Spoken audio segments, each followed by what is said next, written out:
ఎక్కడెక్కడి చిట్టి గువ్వలు యాడ నుంచో గోరు వంకలు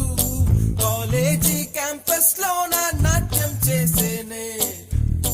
కన్న పిల్లల కొంట నవ్వులు కుర్ర మనసుల కౌగిలింతలు కాలేజీ కాంపౌండ్ అంటే కోడై కానాలే